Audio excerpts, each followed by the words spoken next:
Hi folks, so today I'm going to walk you through a skill that's called the pros and cons. So we use this skill for a couple of different reasons, but mainly it's to help us make effective decisions about different behaviors that we could engage in. More specifically for me, this is a particular skill that can help move me out of emotion mind and into wise mind. Oftentimes, when I am in emotion mind, a lot of the pros that we're going to talk about for acting on a behavioral urge tend to only be pros in the short term for me.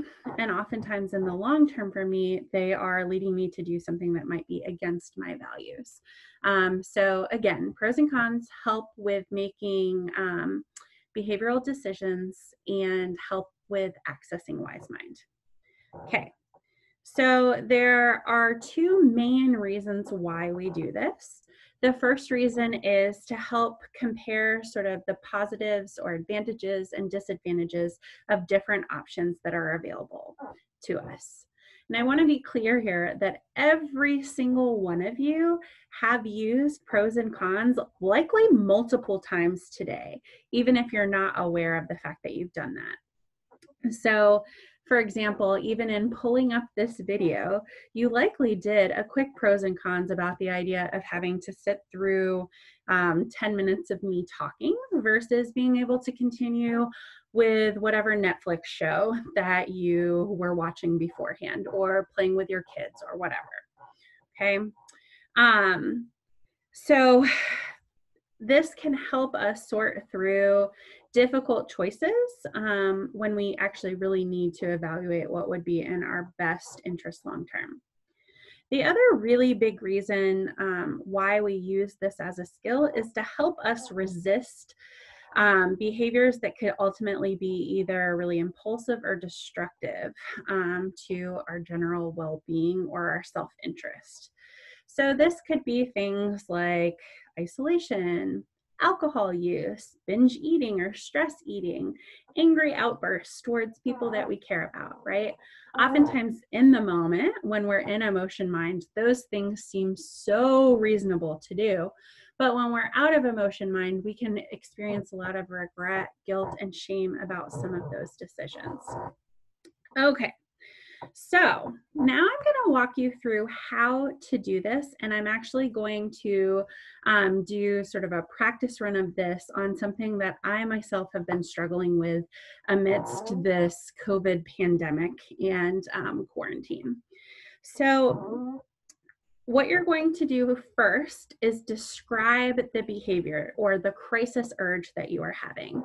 Remember that oftentimes when we think about crisis, people have judgments about what that means. But here, really, we're talking about any kind of impulsive or destructive behavior that would be damaging to your well-being or self-interest. So the crisis urge that I'm going to talk about is having to balance parenting with working has left me shorter on patience than I typically would be with my almost 3-year-old. And so at various times in the day when he is super understandably trying to get my attention and have me play with him, I have had a really strong urge to snap at him in a way that I know won't be helpful to him or to me when I'm in wise mind. So my crisis urge is going to be snapping at Elliot. That is my son.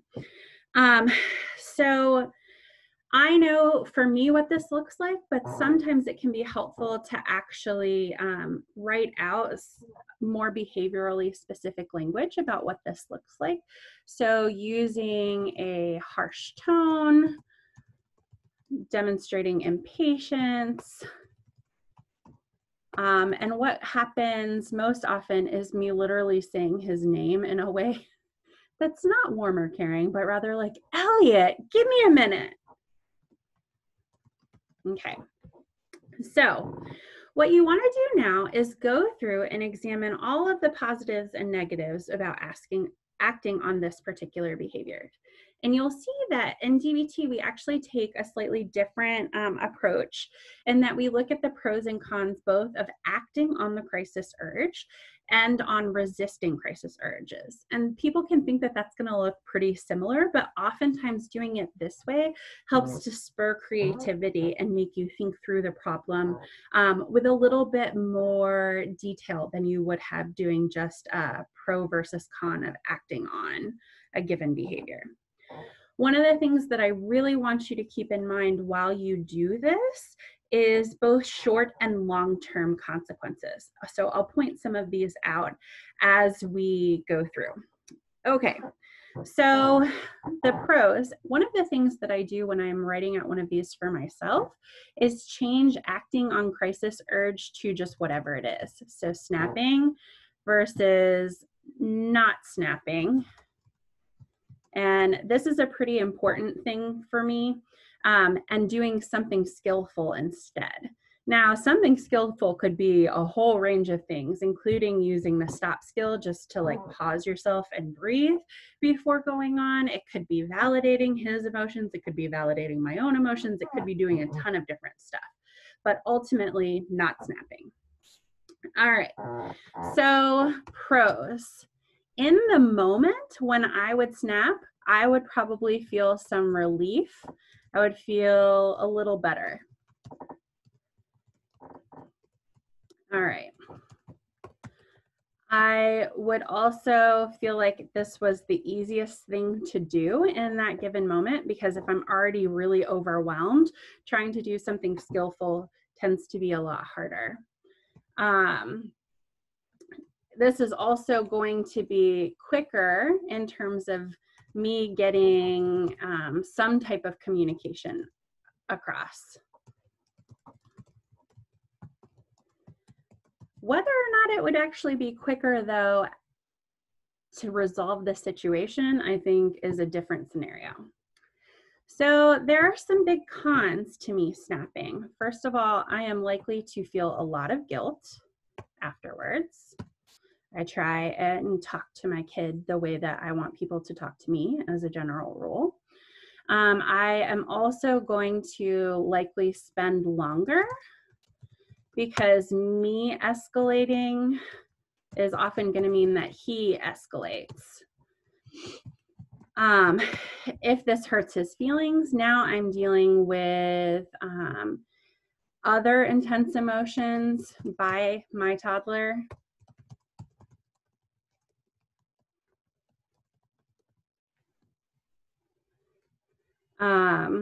Which is going to be more emotionally difficult. And let's see, anything else that stands out to me? It just goes against my values. I would probably have less of some of these things if he was actively doing something wrong, or that he knew he didn't have permission to do. I would not feel as guilty around using a somewhat like sterner tone with him. But if he's just wanting my attention because I'm home and he's used to having my attention when I'm home, this doesn't seem fair. All right, so what are some cons to not snapping and doing something skillful instead? Well, this is going to require way more effort when I am already overwhelmed. I'm going to have to think of other skills to use. And anything else? Other skills to use. These are the big ones that are occurring to me, but we can definitely talk through some other options that you guys might think of afterwards. And so what are some pros of doing the skillful thing? Well, in the long term, I'm going to feel more proud of myself. I get practice at using skills, so they become easier with time. I preserve the relationship between me and my son. I set an example for like my partner, for example, and how I want to parent.